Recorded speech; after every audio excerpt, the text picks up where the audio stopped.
Beliau adalah Ketua AMPI Provinsi Gorontalo, Ketua ASKAP PSSI Gorontalo Utara, politisi yang penuh dengan kejutan. Bersama saya, Abdul Wahid Hulopi. Kita akan melanjutkan obrolan sebelumnya dengan topik kejutan apa lagi yang disiapkan seorang Hamzah Shiddiq. Masih bersama dengan Bang Hamzah, mari kita saksikan.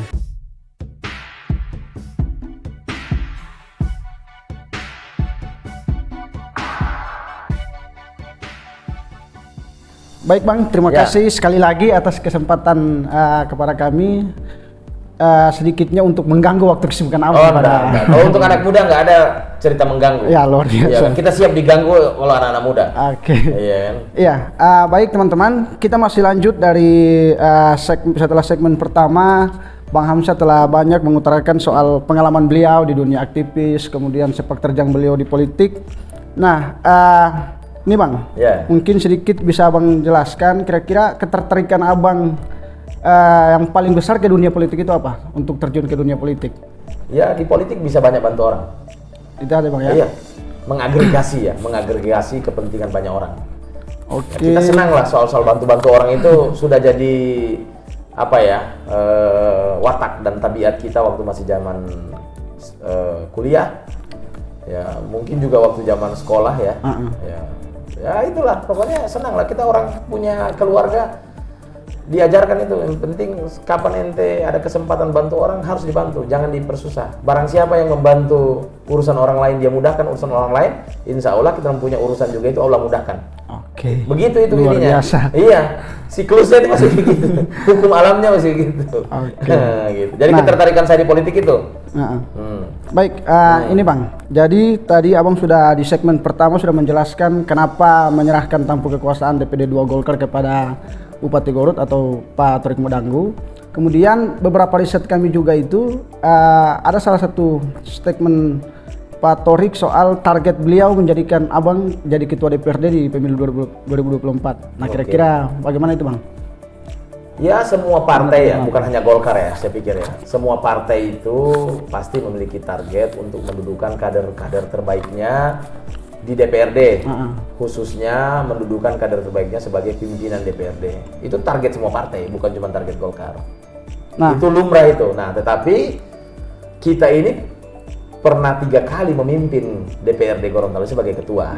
Iya, mulai dari pemekaran Gorontalo Utara itu pengisian DPRD itu Golkar yang jadi ketua. Setelah itu pemilu 2009 Golkar juga ketua. Setelah itu pemilu 2014 Golkar juga ketua. Nanti 2019 ini Golkar cuma jadi wakil ketua. Oke. Jadi kita punya panjang ini pengalaman jadi ketua di sini. Bahkan ini sebenarnya kalau bahasa ininya ini ketua itu milik Golkar sebenarnya di Gorontalo Utara itu. Baru diganti itu di 2019.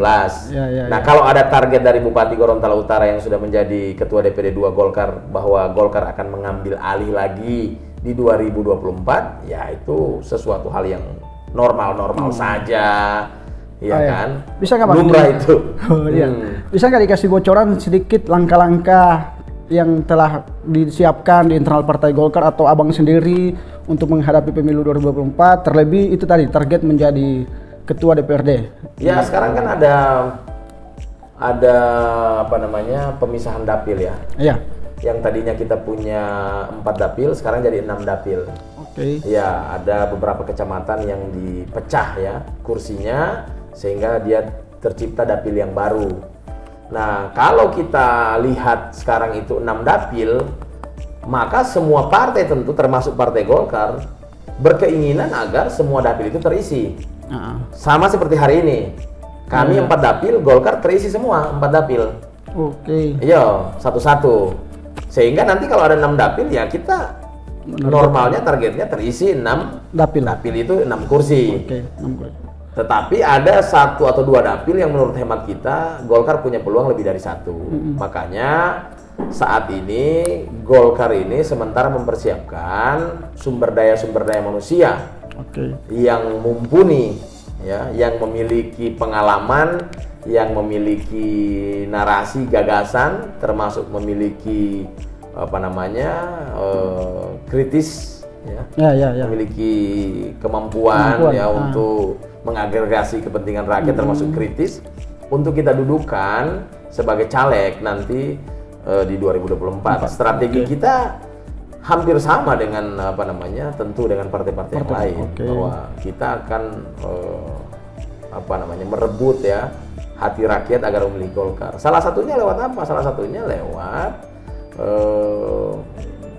kepemimpinan dari bupati saat ini. Karena saya pikir dia akan punya korelasi. Jika bupati saat ini yang kader Golkar, yang menjadi ketua DPD 2 Partai Golkar ini sukses memimpin Gorontalo Utara dengan program-program yang pro rakyat, saya yakin rakyat akan melihat. Sebagaimana kemarin Pak Rusli Habibie luar biasa, hebat, membangun Gorontalo Utara di 3 tahun pertama. Ini blok plan dibangun semua, pembangunan di mana-mana, jalan-jalan yang belum diaspal, sehingga ketika beliau maju jadi gubernur, semua orang memilih kan, incumbent kalah kan. Nah itu hanya dilawan oleh bupati. Ini sama juga. Ya kita punya banyak waktu sekarang, ya meskipun memang masih ada sekitar 9 bulan, kita punya banyak waktu untuk memikirkan bagaimana program-program kerja kader Golkar yang saat ini menjadi bupati agar bisa bermanfaat untuk rakyat. Bahwa memang ada kritik kanan kiri ya biasa, ya kan? Ya nggak ada pemimpin yang nggak dikritik. Benar Bang. Dan itu bupati ini sekarang ini tidak anti kritik dia kan aktivis juga, HMI juga. Jadi biasalah dikritik-kritik. Tetapi ya kita juga sebagai fraksi Partai Golkar juga menilai kritik-kritik itu sebagai asupan, kayak gizi itu, supaya lebih bagus lagi. Nah, sehingga kita biasa-biasa aja, ya kecuali sudah menyerang personal, ya sudah tidak lagi substantif kepada isu pembangunan, ya tentu fraksi Golkar juga akan juga memberikan reaksi. Ya baik Bang, menarik nih karena sudah menyinggung dapil. Sempat juga kami baca atau beberapa halayak sudah membaca statement Abang di media yang mengatakan bahwa Abang itu akan ditargetkan untuk pindah dapil karena alasan di media itu Abang orang yang politis yang suka tantangan. Iya benar. Nah kira-kira gimana tanggapan Abang itu? Bisa dijelaskan? Tadinya begitu, rencananya saya akan pindah dapil ke wilayah barat. Tolinggula. Ya Tolinggula CS. Tapi itu kan ada pemisahan dapil. Iya, pemisahan dapil, dan mungkin ada variabel-variabel yang menurut hemat kita dengan kondisi berpisah itu dari 41 desa menjadi tinggal 20 desa di Tolinggula Biau, lalu di Sumalata Timur jadi 21 desa. Ya agak bisa keteteran juga kita untuk untuk main ya di gelanggang yang sempit ya.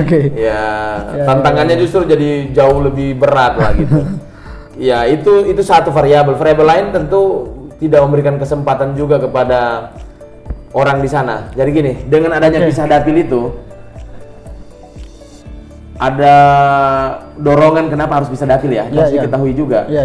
Yaitu karena selama ini orang yang domisili di sana itu, Sumalata Timur itu selalu kalah dengan orang yang dari Tolinggula Biau gitu.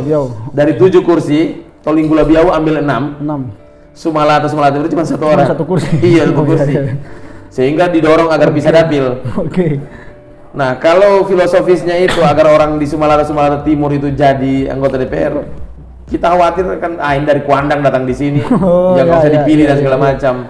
Ya itu juga salah satu variabel yang kita hitung. Kemudian yang ketiga ya kita memberikan kesempatan ketika dia pisah dapil, tentu banyak kader-kader ya yang gerbongnya Pak Torik. Karena dia kan udah masuk Golkar. Tentu ada juga gerbongnya yang ingin maju juga. Kalau saya yang dari Kuandang masuk pergi di sana kan juga mengganggu juga nanti. Ya itu kita juga hitung variabel itu. Sementara di Kuandang sendiri juga ada 6 kursi. Yang juga dia harus ada yang dijagokan lah ya. Nah, kalau kita tinggalin di sini siapa juga nanti yang akan mengisi 6 kursi ini laki-lakinya. Ya sehingga tentu dengan kondisi atau variabel-variabel itu ya sudahlah kita balik lagi ke sini. Berarti bisa dibilang pada pemilu 2024 nanti Abang tetap akan berada di dapil kemarin. Insya Allah. Umur panjang. Baik Bang. Jadi itu selanjutnya, tidak adakah keinginan Abang untuk kembali mencalonkan diri ke DPD RI seperti kemarin yang pernah Abang lakukan, atau naik ke kancah yang lebih atas lagi DPR RI? Ada sih. Cuman kan Partai Golkar banyak antrian. Oh gitu Bang ya. Banyak antrian, Pak. Banyak antrian ya. Golkar Gorontalo itu kenapa antriannya banyak? Karena kursinya sedikit, alokasinya sedikit. DPR RI itu alokasi Gorontalo itu cuma 3. Ya. Sumber daya yang di situ banyak. Oke. Ya kita sebut ada Pak Rusli, ada Ibu Ida, ada Rumkono, ada banyak. Ya toh? Ya mungkin 1 atau 2 kali pemilu lagi lah. Oke. Kita insya Allah doakan bisa juga ke Senayan ya. Amin amin. Ya, kita sebenarnya berharap juga lebih cepat, lebih bagus ke Senayan itu, cuman itu tadi antriannya masih banyak. Atau gini Bang, setelah Pak Rusli Habibie lah kita baru maju lagi di sana.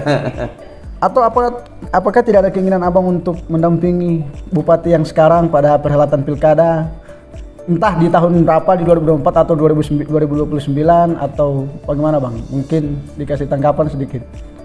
Ya kalau keinginan itu ngapain dampingi bupati, lebih baik jadi bupati. Oh iya. Kalau bicara keinginan ya, Oke. kan begitu ya. Iya. Tetapi kan kita juga ini, yang saya bilang ini nggak boleh juga gerasa gerusuk gitu. Oke ya. Nggak boleh gerasa gerusuk. Harus panjang persiapannya Bang. Iya, nggak boleh serampangan gitu, nggak boleh. Kita juga kadang-kadang harus mundur dulu, gitu, memberikan kesempatan dulu, kemudian nanti setelah itu kita regenerasi. Tentu ada itu hal-hal seperti itu. Jadi kalau ditanya nggak ada keinginan, ya banyak keinginan, bukan cuma jadi bupati, kalau perlu jadi presiden. Kalau bicara keinginan gitu. Tetapi kan semua ini kan harus kita sesuaikan juga, ya kita sesuaikan dengan portofolio, kita sesuaikan juga dengan syarat-syarat itu untuk terlibat dalam kontestasi politik juga itu. Penuh banyak variabelnya. Ya, jadi kita istilahnya yang sekarang kita melihat kesempatan. Ya kan? Saya menilai ya, bupati saat ini masih layak diberikan kesempatan. Karena apa? Karena beliau ini sebagai wakil bupati mungkin tidak banyak memiliki peran yang progresif kemarin gitu. Karena juga saya yakin juga publik tahu kenapa, karena dinamika Gorontalo Utara dulu seperti apa ya, beberapa waktu belakangan Pak Bupati Pak Thorik ini memang agak susah untuk mengakselerasi dia punya program ya. Kemudian ketika dia jadi bupati cuman 1 tahun ya, 1 tahun sedikit lah, waktu yang sangat sempit sekali untuk membuktikan pikiran-pikiran dia untuk direalisasikan, sehingga menurut saya kita berikan kesempatan lagi. Saya berharap rakyat, anak-anak muda bisa memberikan kesempatan sama Kak Oki ya, atau Bapak Thorik Modanggu ini sebagai salah satu tokoh pemekaran Gorontalo Utara untuk bisa memimpin lagi Gorontalo Utara. Mudah-mudahan ya setelah 5 tahun beliau ini sukses, tentu teman-teman muda, saya mungkin bisa juga menjadi pengganti lah gitu. Nah, iya Bang. Jadi itu teman-teman, kita doakan apa yang Abang Hamzah sampaikan tadi. Nah, di salah satu statement media juga Abang pernah mengatakan bahwa soal kemunduran Abang dari ketua DPD 2 itu dengan niatan juga untuk membesarkan Partai Golkar lebih besar lagi ke depan. Benar. Nah, seberapa yakin atau apa yang membuat Abang yakin bahwa itu akan tercapai lewat kepemimpinan Pak Thorik Modanggu? Oh, saya 2000% yakin. Oh iya. Iya, keyakinan saya sederhana. Karena bupati ini juga kita dorong menjadi calon bupati di 2024 nanti November. Untuk menjadi calon bupati di November 2024 itu, Golkar sekurang-kurangnya harus memiliki kursi 5. Karena dengan 5 itu sudah memenuhi syarat untuk mencalonkan diri, ya.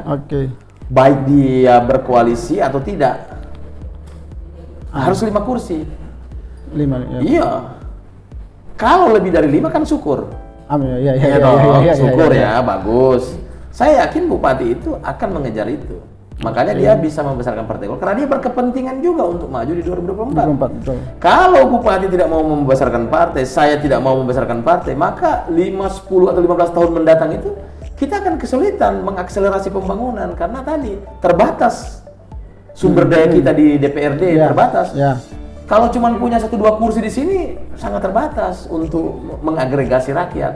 Oke. Kita harus lebih dari 5-6 kursi bahkan. Kalau perlu mayoritas 10. Kita pernah 10 kursi loh Golkar di sini. Di Gorontalo Utara. Iya. 2009 kita 10 kursi. Oke. Ketua DPR. Iya. 2014 kita 5 kursi turun. Tapi masih ketua DPR juga. Tetapi kita bisa mengakselerasi pembangunan. Ya, saya berharap kalau kita diberikan kesempatan lagi 10 kursi, kita akan bikin dulu ini 10 kursi ini yang terjadi di Gorontalo Utara belum ada. Ya kan, kabupaten lain itu mungkin membutuhkan 5-20 tahun untuk mendapatkan block plan.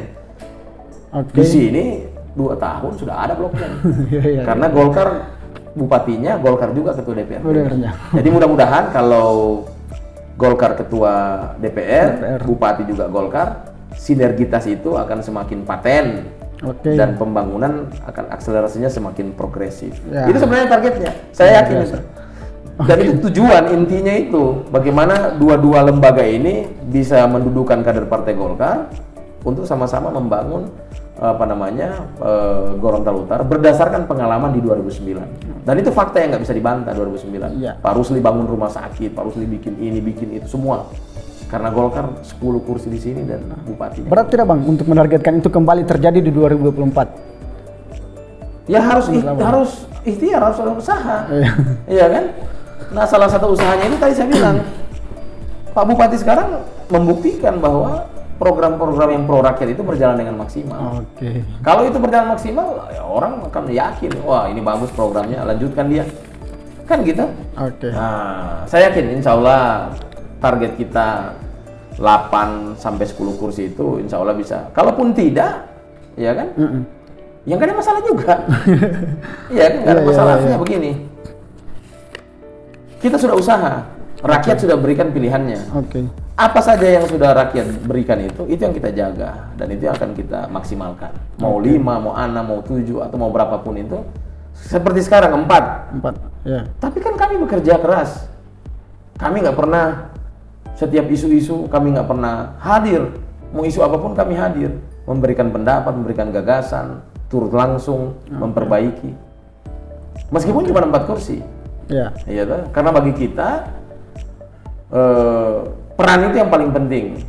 Meskipun dengan peran yang lebih besar kita bisa membuat lompatan-lompatan yang lebih bagus itu, ya tentu dengan memiliki sumber daya manusia yang baik dan tentu kursi yang lebih besar.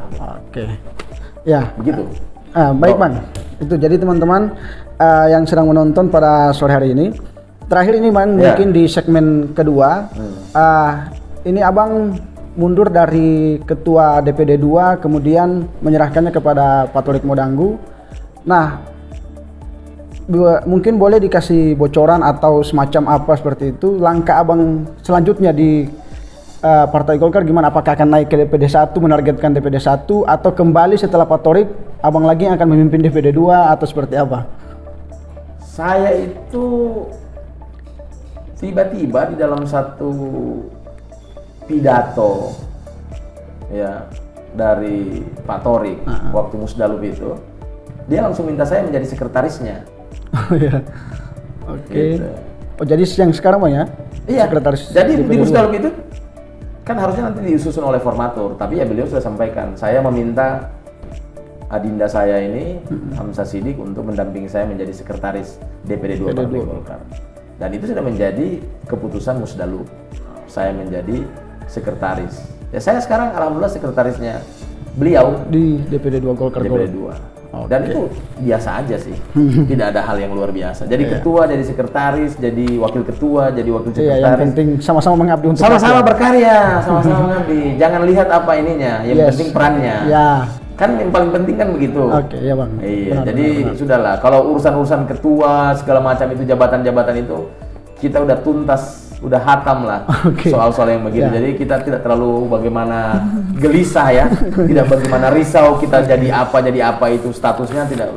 Tapi perannya itu yang paling penting.